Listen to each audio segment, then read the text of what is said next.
आज हम लोग 12वीं के इतिहास के महत्वपूर्ण वस्तुनिष्ठ प्रश्न को देखेंगे जो सेट 5 से है। तो यहाँ पे पहला प्रश्न दिया हुआ है कि सिंधु घाटी निवासियों को किस धातु का ज्ञान नहीं था। तो लोहा का ज्ञान नहीं था, उत्तर हो जाएगा लोहा। प्रश्न संख्या 2 कह रहा है कि हड़प्पा सभ्यता किस युग की सभ्यता है। तो ये कांस्य युग की सभ्यता है। तीसरा प्रश्न है कि गुप्त काल में कौन चीनी यात्री भारत आया था। तो ये फाहियान आया था। फाहियान जो है चंद्रगुप्त विक्रमादित्य के शासनकाल में आया था और ह्वेनसांग जो है वो हर्षवर्धन के शासनकाल में आया था। प्रश्न संख्या यहाँ पे 4 कह रहा है कि इंडिका के लेखक कौन है। तो इंडिका के लेखक मेगास्थनीज है। कौटिल्य ने अर्थशास्त्र को रचा था और अल बिरून ने किताब उल हिंद को रचा था। किताब उल हिंद को तहकीक हिंद भी कहा जाता है। नेक्स्ट प्रश्न दिया हुआ है यहाँ पे, अशोक किस वंश का शासक था। तो अशोक जो है वो मौर्य वंश का शासक था। मौर्य वंश का संस्थापक चंद्रगुप्त मौर्य था। उसके बाद से उसका पुत्र बिंदुसार हुआ। बिंदुसार को बिंदुसार इसलिए बोला गया क्योंकि उस पर बिंदु का चिन्ह था एक। और उसके बाद से तीसरा राजा जो हुआ उस वंश का वो अशोक हुआ। ऐसे मौर्य वंश में कहीं कहीं 9 राजा देता और कहीं कहीं 10। मौर्य वंश का अंतिम राजा जो था वो बृहद्रथ था, जिसको पुष्यमित्र शुंग ने मार दिया था।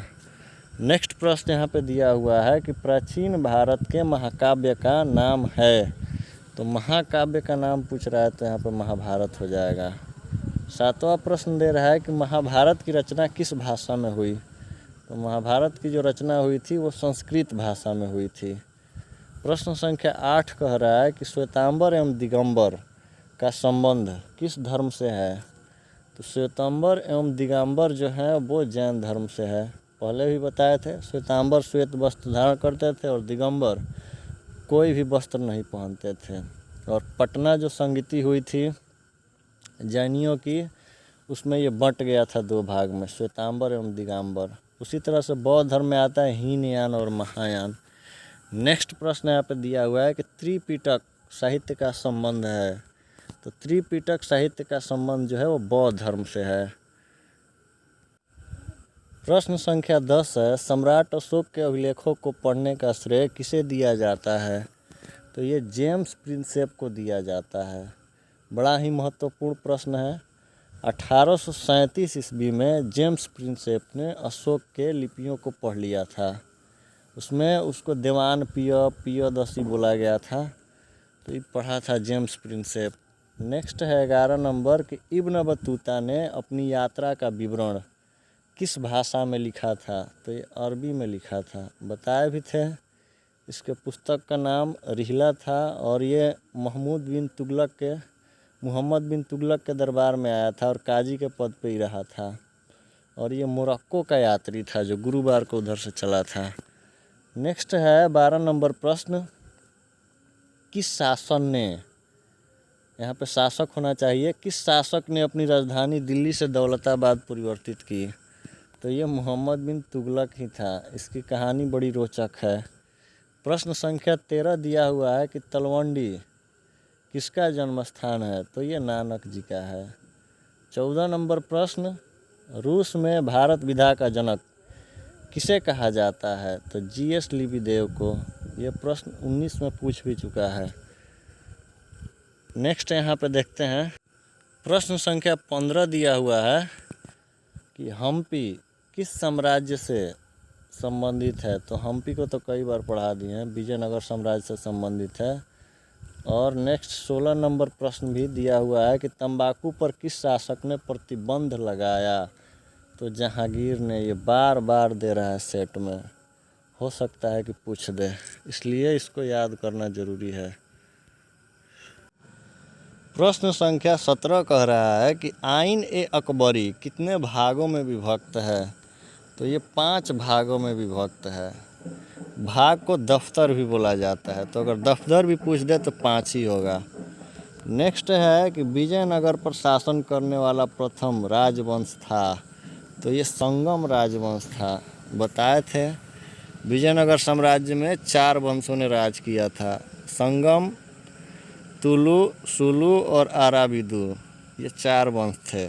नेक्स्ट है 19 नंबर प्रश्न कि महात्मा गांधी 1917 में किसके अनुरोध पर चंपारण गए? तो ये राजकुमार शुक्ल के अनुरोध पर गए थे।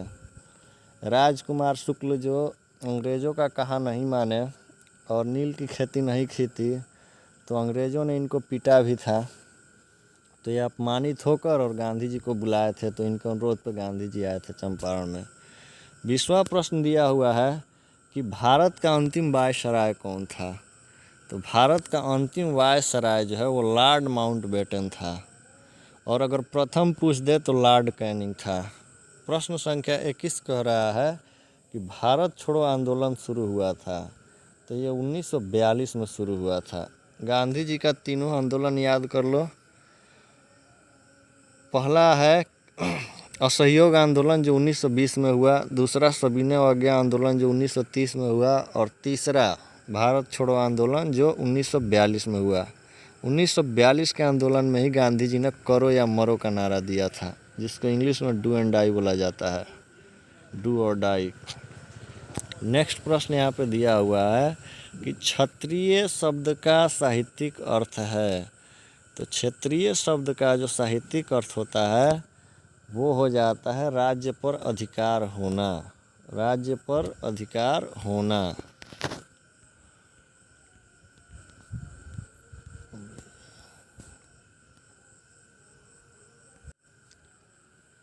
नेक्स्ट प्रश्न यहाँ पे दिया हुआ है 23 नंबर कि 1857 के विद्रोह में शहीद होने वाला पहला व्यक्ति था, तो ये मंगल पांडे थे। 24 नंबर प्रश्न कर रहा है कि ईसा पूर्व 6ठी और 4थी शताब्दी के बीच सबसे शक्तिशाली महाजनपद इनमें से कौन था?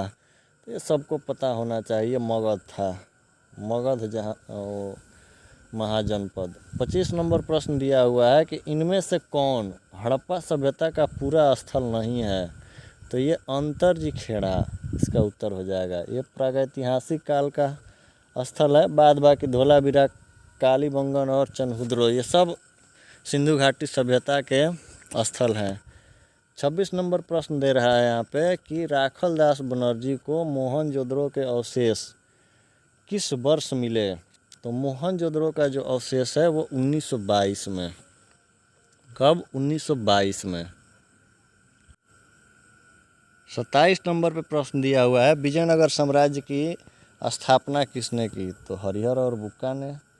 नेक्स्ट है कि कितने वर्ष की आयु में महावीर ने घर का त्याग किया? तो 30 वर्ष की आयु में कर दिए थे, और 12 साल की तपस्या के बाद इनको ज्ञान की प्राप्ति हुई थी। वहीं भगवान बुद्ध जो है वो 29 साल की अवस्था में गृह त्याग कर दिए थे, और 6 साल के बाद यानी कि 35 वर्ष की अवस्था में उनको बोध गया में ज्ञान की प्राप्ति हुई थी।